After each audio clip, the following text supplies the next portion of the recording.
নারায়ণ রাম। আমার পরমপিতা জন্মসিদ্ধ ঠাকুর শ্রী শ্রী বালক ব্রহ্মচারী মহারাজের চরণ কমলে আমার অনন্ত কোটি প্রণাম জানাই এবং আসছে বেদের যুগ চ্যানেলে যারা যুক্ত আছেন সকলকে জানাই আমার আন্তরিক শুভেচ্ছা, ভালোবাসা, অভিনন্দন। বিপ্লব চলছে সর্বত্র যে বইটি পড়া হচ্ছিল সেই বইটির আজ শেষ পর্ব। এই শেষ পর্ব অবশ্যই শুরু করার আগে বলবো চ্যানেলটি সাবস্ক্রাইব করুন, লাইক করুন, শেয়ার করুন। চলুন তাহলে শুরু করা যাক এই বিপ্লব চলছে সর্বত্রের শেষ পর্ব। রামনারায়ণ রাম। দেশবাসীর কাছে সন্তান দলের আবেদন। আমরা বাবা মাকে শ্রদ্ধা করি, ভালোবাসি, কারণ তারা আমাদের খাইয়ে পড়িয়ে মানুষ করেছে। ঠিক তেমনি নেতাজি সুভাষচন্দ্র বোস এত কষ্ট সহ্য করে ভোগ বিলাসিতার জীবন বর্জন করে দেশ ও দশের জন্য নিজেকে আত্মোৎসর্গ করেছেন। ব্রিটিশের সঙ্গে লড়াই করে ভারতবর্ষকে স্বাধীনতা দিয়েছেন, আমাদের বাবা মায়ের মুখে হাসি ফুটিয়েছেন। সুতরাং দেশবাসীর কাছে নেতাজি একজন মহান মানব। তাকে কিছু বলা মানে আমাদের বাবা মাকে গালি দেওয়া।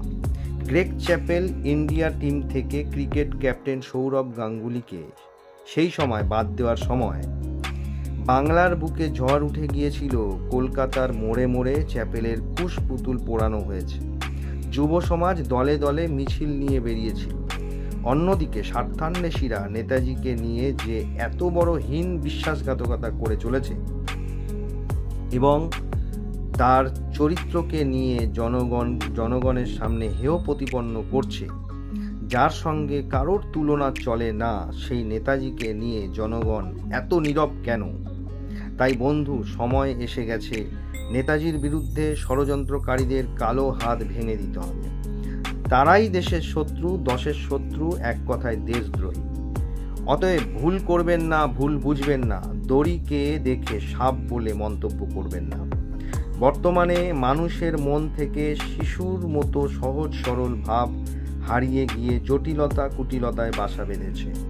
তার ফলে নিজেদের মধ্যে ভুল বোঝাবুঝি সৃষ্টি করে নিজেরাই দ্বন্দ্ব সন্দেহের জাল বুনে চলেছে। সত্যকে মিথ্যা আর মিথ্যাকে সত্য বলে বুঝেছে। প্রকৃতিকে ভুলে গিয়ে নিজেরাই ভ্রান্ত এবং কাকতালীয় দোষে দুষ্ট হয়েছে। তাই কোনো কিছুর বিষয়ে ভালো করে জানুন, ভালো করে বুঝুন, তারপর মন্তব্য করুন। সন্তান দল সকলের ভালো চায়, মঙ্গল চায়। তাই তো তারা জনগণের জন্য কোল পেতে দিয়েছে, বুক পেতে দিয়েছে। হে বিশ্ববাসী, তোমরা আসো, তোমাদের জন্য সন্তান দল প্রকৃত প্রেম ভালোবাসার দরজাটি খুলে রেখেছে। আজ প্রেমশূন্য বক্ষ, সবাই আজ ভালোবাসার কাঙাল। খাঁটি ভালোবাসা পাওয়ার জন্য সবার মন হাহাকার করে উঠছে। দয়া, মায়া, প্রেম, প্রীতি, ভালোবাসা মানুষের মন থেকে, সমাজ রাষ্ট্রের বুক থেকে নিশ্চিহ্ন। এক কথায় ঊষর বক্ষ পৃথিবী। কে আমাদের শূন্য বক্ষের মাঝে মিথ্যার আবরণ সরিয়ে দিয়ে সত্যকে প্রতিষ্ঠা করবে? কে দেবে অন্ধজনে দেহ আলো, মৃতজনে দেহ প্রাণ? নেতাজিকে নিয়ে যেমন মৃত্যুর রহস্য আছে, তেমনি 1993 সালে 5ই মে জনগণের কাছে শ্রী শ্রী বালক ব্রহ্মচারী মহারাজ মৃত বলে প্রচারিত রহস্য সমাজে প্রতিষ্ঠা আছে।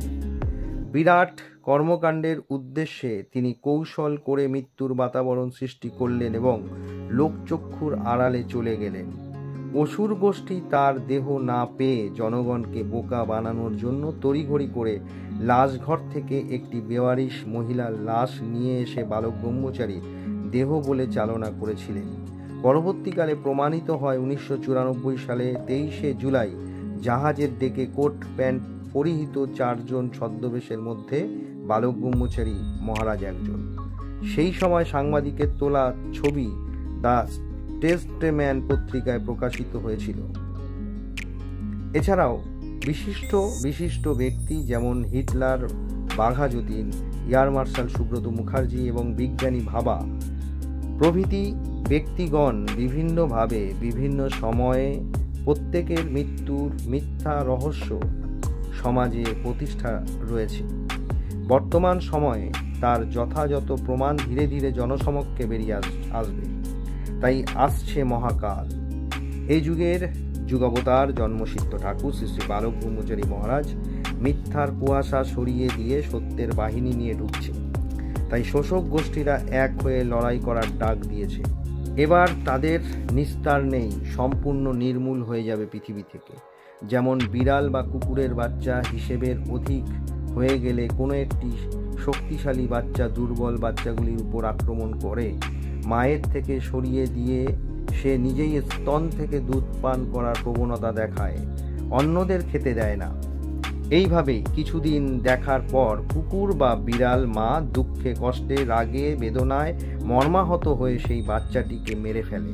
ঠিক তেমনি সৃষ্টিকর্তা সৃষ্টি করেছেন এই প্রকৃতিকে, তাই প্রকৃতি মা তার স্তনরূপী গাছপালা শাকসবজি ফলমূল চারিদিকে ছড়িয়ে রেখেছে তার সন্তানদের প্রয়োজন অনুযায়ী নিয়ে জীবন ধারণ করার জন্য। কিন্তু এক শ্রেণীর কুসন্তান জনগণকে শোষণ করে সর্বস্ব লুট করে সাধারণ গরিব জনগণের হাতে ভিখারির বাটি ধরিয়ে দিয়েছে। তাই আজ প্রকৃতি মায়ের ধৈর্যে সহ্যের বাঁধ ভেঙে গেছে। এবার মহাপ্রলয় দেখবে পৃথিবী। যারাই প্রকৃতির বেসুরে চলবে তাদেরই গলায় বলির খড়গ পড়বে। তবে আগাছা কাটতে গেলে কিছু ভালো গাছও অর্থাৎ লাউ কুমড়ো ইত্যাদি গাছও কেটে যায়। পরমপিতা এসেছেন তারই জন্য। ত্রিশূলের ত্রিধারায় আদি আত্মিক আদি দৈবিক এবং আদি ভৌতিকের মধ্য দিয়ে পরমপিতা সারা পৃথিবীতে উত্তরোত্তর শ্রীবৃদ্ধি ঘটাবেন। তাই জগৎবাসীর কাছে শ্রী শ্রী বালক ব্রহ্মচারী মহারাজের নির্দেশ, দুনিয়ার কাউকে পরোয়া করবে না, পরোয়া করবে তোমার বিবেককে। বিবেকই তোমার আদি গুরু। সুতরাং বিবেকের নির্দেশ মেনে প্রকৃতির সুর ছন্দের ধারাপাতা ধরে চলার পথের পথিক হও। বর্তমানে মানুষ সংসারের ঘানি টানতে গিয়ে বেশিরভাগই শয়তান হয়ে পড়ছে। সকাল থেকে সন্ধে পর্যন্ত যেমন বলদ গরুগুলি ঘাসে মুখ দিয়ে থাকে, মানুষের অবস্থাও ঠিক তেমনি দিন রাত যেভাবেই হোক অর্থ উপার্জন করতে ব্যস্ত থাকে। আগেই আলোচনা করেছি, এখানে আমাদের সব কিছু ছেড়ে চলে যেতে হবে। কার কখন ডাক আসবে জানা নেই। সবাই আমরা মৃত্যুর পথের পথিক, তা সত্ত্বেও আমরা মরীচিকার পিছনে ছুটে বেড়াচ্ছি। অর্থনীতির সমাজ ব্যবস্থায় অর্থের প্রয়োজন আছে ঠিকই, কিন্তু তার থেকে বেশি প্রয়োজন পরমার্থের। মনে রাখবেন, সদানন্দ গদানন্দ গম্ভীরানন্দ ইত্যাদি সাধু গুরুদের সঙ্গে শ্রী শ্রী বালক ব্রহ্মচারী মহারাজের জীবন দর্শনকে মেলাবেন না। কারণ একমাত্র বালক ব্রহ্মচারী মহারাজের কর্মকাণ্ড করলেই বা কর্ম করলে পরমার্থের সন্ধান পাওয়া যায়। তাই পরমার্থ পেতে গেলে এই বইটি থেকে অথবা আমাদের সঙ্গে যোগাযোগ রেখে প্রকৃতির প্রকৃত তত্ত্বের সারমর্ম বুঝে যদি নিজেকে তৈরি করতে পারেন এবং অন্যকে বোঝাতে পারেন, তাহলে হয়তো আমরা টিকলেও টিকতে পারি।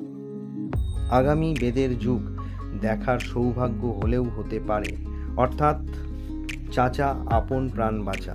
সময় আর নেই, খুব শীঘ্রই নব সূর্য তার জ্যোতির্ময় রূপকে নিয়ে উদয় হবে। মা বোনেরা শঙ্খধ্বনি উলুধ্বনি এবং ফুলমালা দিয়ে বরণ করতে প্রস্তুত থাকবেন। তাই আগাম ভোরের পাখির মতন আনন্দে কিচিরমিচির করে সন্তান দল সবাইকে জাগিয়ে জানিয়ে দিচ্ছে, ওঠো ওঠো জাগো, আর বিলম্ব নয়, ওই দেখো আসছে নতুন সূর্যোদয়। ভালো থাকবেন। সকলকে জানাই আমাদের আন্তরিক শুভেচ্ছা, ভালোবাসা, অভিনন্দন। রাম নারায়ণ রাম।